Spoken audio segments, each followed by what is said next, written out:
La juventud se merece conocer la historia de nosotros. La mayoría de los soldados venían pidiendo por su mamá. Y son esos segundos que uno dice, o me quedo haciéndole el inyectable o me muero junto con él.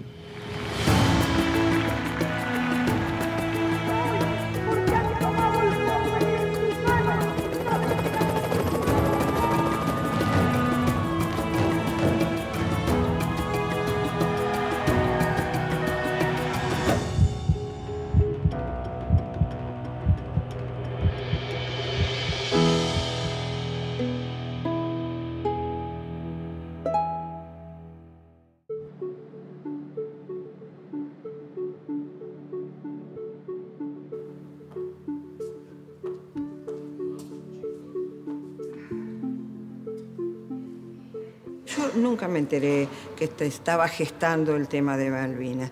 Y en realidad con 24 años yo tampoco leía mucho los diarios porque mi única preocupación era llegar a fin de mes, cobrar, ir a bailar, comprarse las pilchas, todo lo que uno hace cuando recién empieza a trabajar en un trabajo seguro. En esos momentos me encontraba cubriendo el batallón de seguridad como enfermero. De ahí me salió pase hacia el crucero Belgrano, que 2 días antes de la zarpada me embarqué y bueno, me embarqué el 14 y el 16 nos fuimos a navegar. Cuando vino el 2 de abril yo estaba dando clase a las alumnas, yo daba lo que era la parte práctica y dijeron que había que ir a Malvinas, que necesitaban voluntarias, así que dejé la clase y me vine a anotar acá a la dirección para ir. En general es muy difícil separar en los libros de historia y en las referencias inclusive que se hacen en las películas y en las series de televisión cuando se habla de enfermería, separar un poco la enfermería y de las guerras.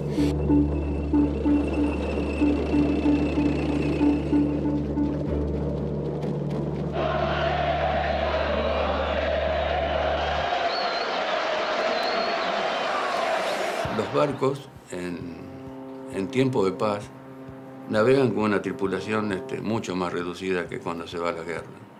Por eso este barco se terminó de completar el día de la zarpada con los 1093 tripulantes que tenía que llevar, donde se cubren todas las piezas de artillería, toda la parte de sanidad que tiene que cubrir distintos roles dentro del barco. Yo estaba en la dirección de enfermería, donde era mi lugar de trabajo, y viene mi jefe y me dice, estamos en guerra, van a tener que ir ustedes con el Hospital Rubicable. El Hospital Rubicable era el hospital que había comprado la Fuerza Aérea en los años 80 a Estados Unidos, que son 11 módulos, que es un hospital de un nivel 2, de una complejidad de un nivel 2.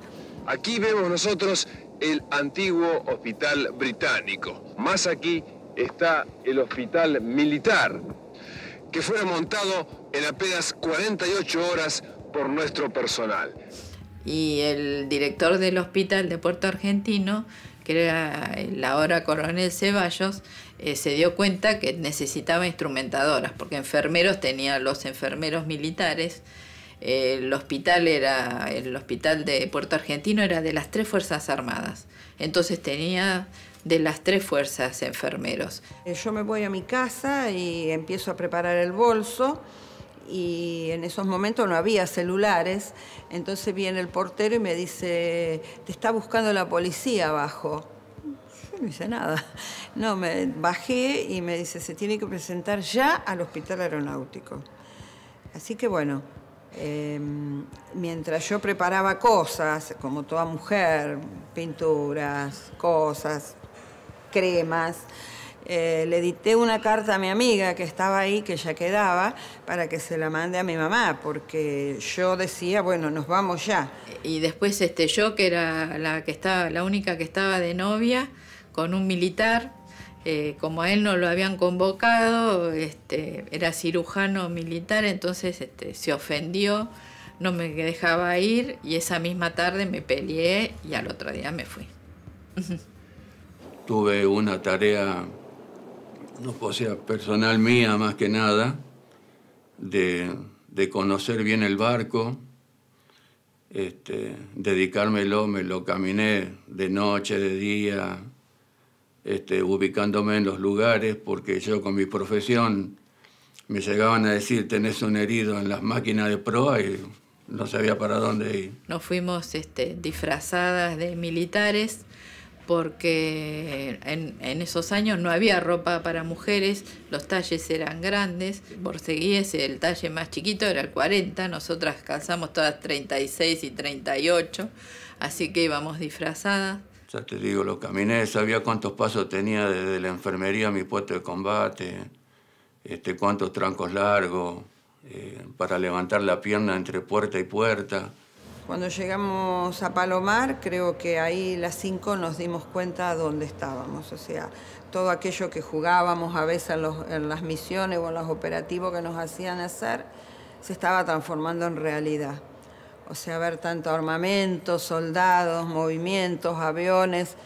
Que en cada conflicto armado que ha habido, enfermeras y enfermeros fueron como personajes centrales y que además evidentemente han quedado grabados en la mente de aquellos que recibieron nada menos que en un conflicto atención de alguien que en semejante escenario de desesperación les pudo llevar un poco de alivio, consuelo, bienestar. Se ve todo ensangrentado y parece que se le acaba el mundo, o sea, siente un poco de miedo en un principio, pero después la cosa pasa, o sea, no es tampoco para desmayarse ni morirse, ¿no? En ese momento. Cuando nos embarcan en un Boeing, donde iban aproximadamente entre 250 y 300 soldados sentados en el piso, que cuando nos ven subir al avión, imagínense que nos gritaban de todo, menos cosas bonitas. Así que el piloto, con muy buen criterio, decidió que las 5 nos vayamos en ese espacio que hay entre la cabina y bueno, y ahí viajamos las 5 rumbo a Comodoro Rivadavia. Llegamos allá y por supuesto nadie sabía que llegábamos, nadie nos recibió, no sabíamos a dónde ir. Todo el mundo nos decía que era mentira que íbamos. Pero nos encontramos con un médico que había estado acá y él nos llevó al hospital de Río Gallegos y ahí confirmaron que íbamos. Y ahí vino el helicóptero del Irizar a buscarnos. Los marinos que estaban en el buque no sabían que llegaban mujeres y se encuentran con que llegamos nosotras 6 y entonces no nos recibieron muy bien. Los marinos tienen una creencia de que los curas y las mujeres traen mala suerte. Una vez que llegó al hospital, lo armaron al lado de un hangar de IPF que estaba, y ese hangar hizo de showroom, lo que sería showroom. Y pasaban directamente al quirófano, al lado está lo que es la terapia intensiva, sala de rayos, laboratorio, y después vienen las camas. Son 30 camas. El Irizar estaba excelentemente preparado porque la Armada tuvo la precaución de llamar a las enfermeras de Puerto Belgrano.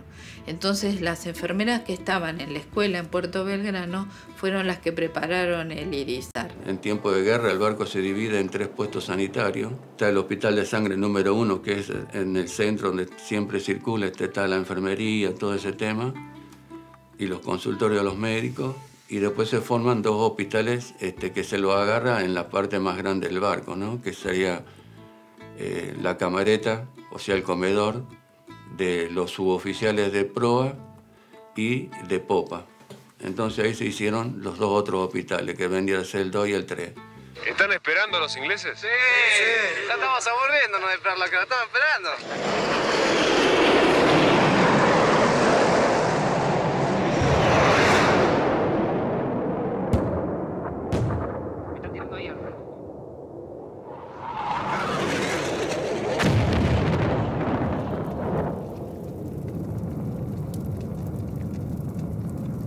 En realidad el hospital tuvo su bautismo de fuego también, como hospital de guerra propiamente dicho, con el enemigo, El 1 de mayo, cuando nosotros empezamos a recibir a partir de la madrugada, a las 4:40, o sea, los aviones llegaban, hacíamos una clasificación ahí del triage de los heridos y la gente de ejército venía a recoger su gente para llevarlo al hospital zonal, la gente de la Armada al hospital de YPF y nosotros nuestra gente. Nuestra gente se quedaba el mínimo tiempo posible porque es un hospital que tiene 30 camas. Por lo tanto, se trabajaba con lo que hoy se conoce con el nombre de cama caliente, porque nunca sabíamos cuándo llegaban los otros aviones con los heridos. Y todas hacíamos evacuaciones aeromédicas, todas. Todos los santos días teníamos que volar llevando gente a Córdoba, a Buenos Aires, a Aeroparque, a donde sea. 2 de los compañeros se habían ido a dormir. Entonces ellos volvieron a las 2 de la tarde y ahí estuvimos charlando un rato, qué sé yo, y me tiré en una cama que me acuerdo que estaba vacía en la enfermería. Y bueno, ahí fue cuando el cimbronazo me caí de la cama y todo, y bueno, y el submarino nos tiró tres torpedos a nosotros. Uno de los torpedos nos pegó acá, en las máquinas de popa, y el otro nos pegó acá, que nos sacó la proa. Y uno no erró. Nos quedamos sin propulsión y sin luz. Nos quedamos a oscuras.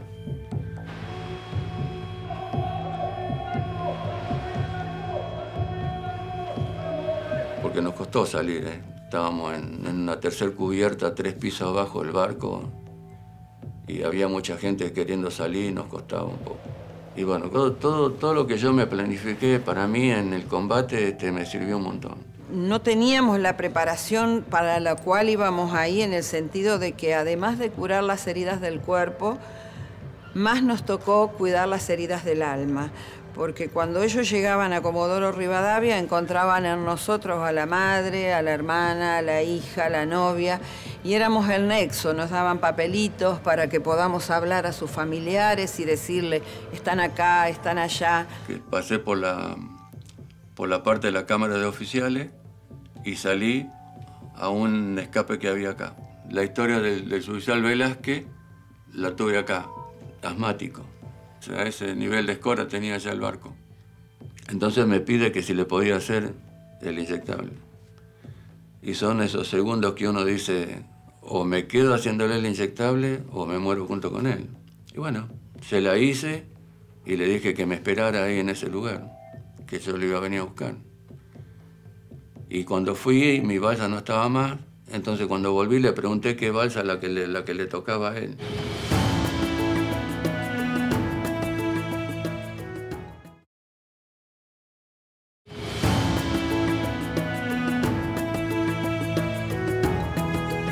Entonces acá esperábamos que la balsa se nivele con el barco y nos metíamos adentro. El otro tema fue podernos alejar del barco. Teníamos esa preocupación de cuando el barco dio la vuelta a campana, que no iba a succionar, toda esa. Pero fue muy leal el barco. Se hundió, me acuerdo que dimos, no sé si 1 o 2 vueltas, porque prácticamente se hundió toda la popa y después ya le quedó un poco de proa afuera y se fue hundiendo. Y bueno, allá está, 4.000, casi 4.800 metros de profundidad. Pero pensemos de un sobreviviente del hundimiento de General Belgrano y de su odisea en el Atlántico Sur, en la oscuridad de esa noche helada, en el mes de mayo, con olas de 10, 12 metros de altura, en un botecito que era una nada en la inmensidad, con un frío aterrador, sin alimentos y sin ni siquiera pensar si alguien podía o si tenía que esperar directamente la muerte. Alguien que a lo mejor pensó estudiar enfermería y nunca pensó que iba a tener que llegar a una situación así. Estaba lloviendo, mucho frío, y para combatir un poco eso, orinábamos dentro de la balsa, que era lo que nos mantenía un poco calentitos. Orinábamos y bueno, con los trapos y las esponjas que teníamos, achicábamos el agua de la balsa para que o sea, que esa agua que se enfriaba no seguirla teniendo adentro, porque era terrible el frío que hacía. Terrible. Y me acuerdo que el subsecretario Muscardín trajo una manta, me acuerdo. Y esa manta, primero cobijó a 4, 2 de cada lado. Y después, no sé, se fue estirando y nos cobijó a los 10. A los 5 de cada lado.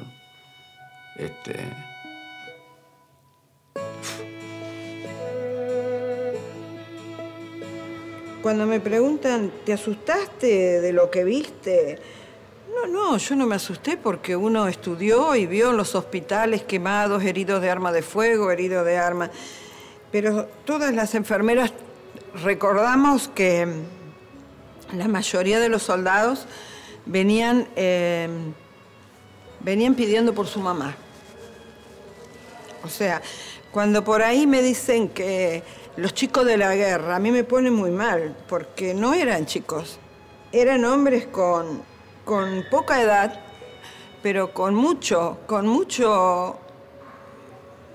valor para estar ahí. El buque se quedó en la bahía frente a Puerto Argentino.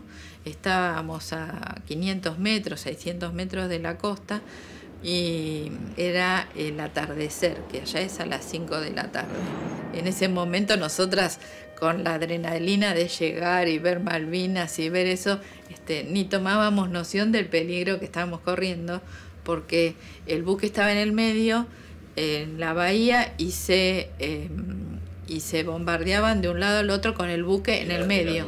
Entonces esa noche había sido tan grave el bombardeo que se decidió que nos quedemos a trabajar en el buque, y ya ahí empezaron a llegar los heridos y ahí ya empezó el trabajo.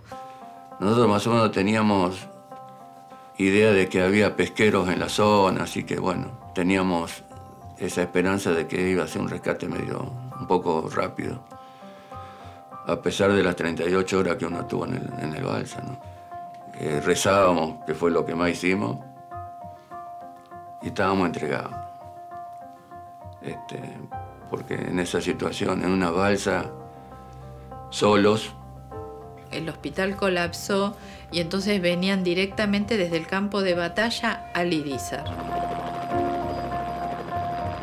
A esos había que bañarlos, porque ellos habían estado 50 y pico de días en medio de la tierra y con la pólvora, y es una tierra muy, muy pegajosa, que mezclado con la pólvora se hace una costra negra.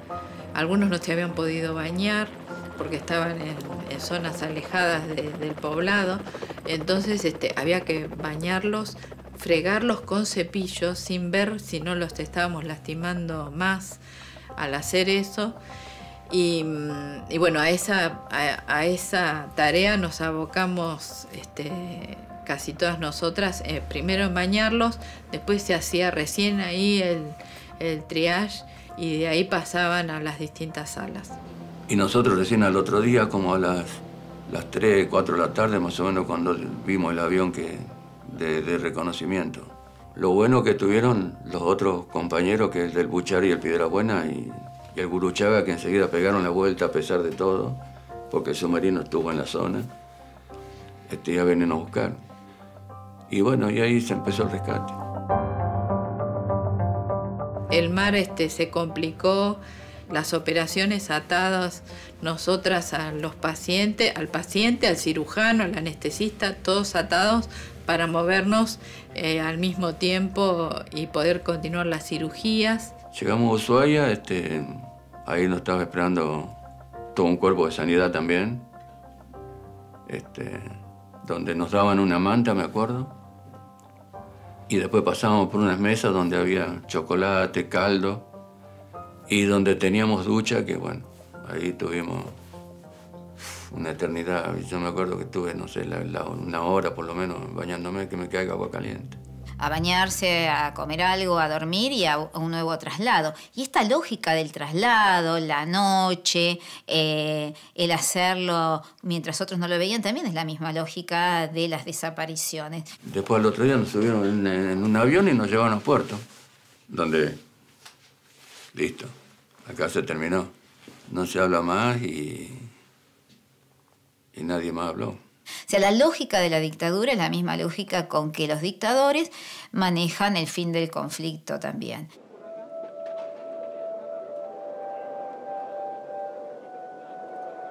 Nos enteramos cuando, por altoparlante, el día 13 a la noche avisa el comandante de que se iba a firmar el cese del fuego. Los militares de carrera, los marinos, sufrieron una decepción porque estábamos todos sin saber lo que estaba pasando en tierra, y eso fue un shock.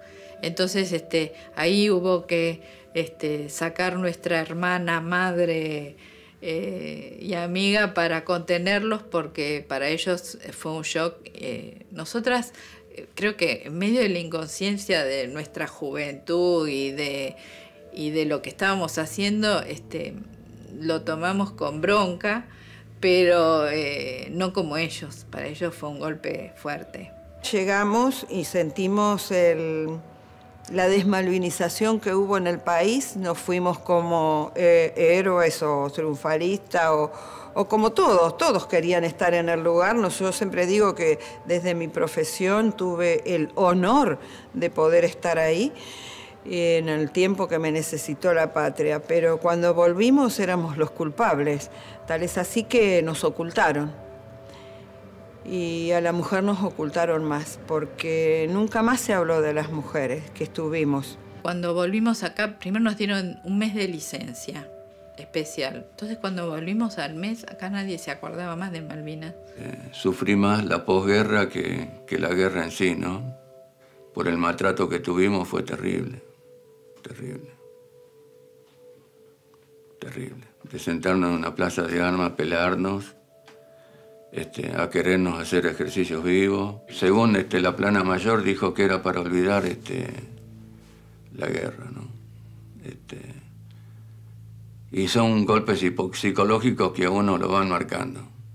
La mayoría sabemos que tuvieron consecuencias terribles desde el punto de vista psíquico, emocional, familiar, rupturas de parejas, matrimonios, bueno. Hay una constante de hipertensión arterial, de diabetes, problemas posturales por dormir mal, insomnio, que no es un insomnio de estar toda la noche, sino es como una vigía que uno está, que apenas siente un ruidito, y eso sí lo sufrimos todos.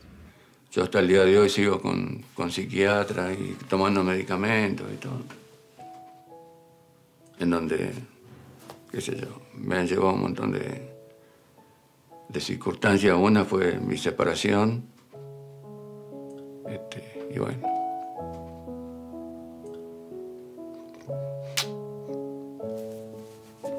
¿Qué hacer?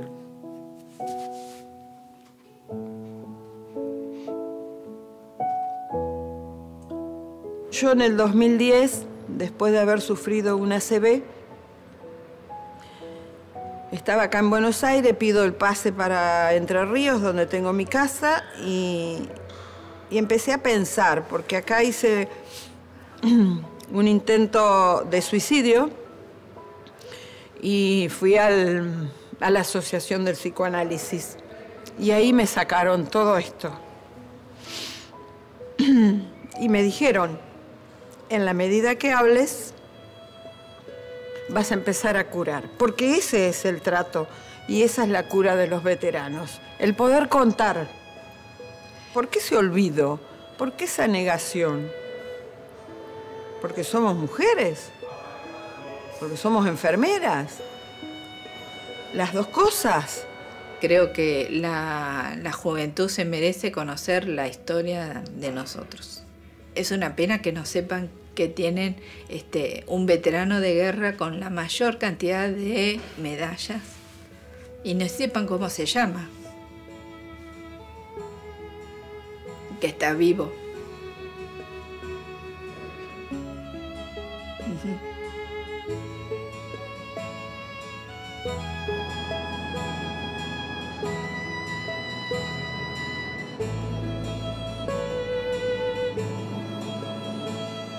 Y después nos volvimos como a agrupar los del crucero, fue cuando intentamos hacer el monumento, que nos llevó 33 años poderlo lograr, ¿no? porque acá tenemos la mamá de 2 fallecidos en el crucero, que bueno, ahora con el monumento van y le ponen una flor aunque sea ahí en el monumento. Y bueno, ¿qué va a ser? La guerra es la guerra, es eso. Uno por ahí no quiere ser parte, pero bueno, no nos toca. En realidad creo que la enfermería siempre estuvo presente porque yo en primaria, secundaria siempre estaba a cargo de la famosa Cruz Roja del aula y creo que ahí ya se estaba marcando lo que yo quería hacer. Charlando una noche me dijo que yo iba a tener la mejor profesión que existe en la Marina. Me decidí a estudiar instrumentación quirúrgica porque mi padrino de bautismo era cirujano en el Hospital Ramos Mejía. Fueron unos meses de instrucción en donde nos enseñaban toda la parte militar, lo que sea saludos, reglamentos, uniformes. Lo mejor que pude haber elegido. Le digo, dentro de la enfermería, le digo, tuve muchas satisfacciones. Mi papá, que era suboficial del ejército y hacía muchos años que estaba retirado, me dice, ¿por qué no entras a trabajar en nuestro hospital? Era todo nuevo para la fuerza porque era la primera vez que se incorporaba mujeres con estado militar. Hasta el día de hoy seguimos en esto, en la enfermería.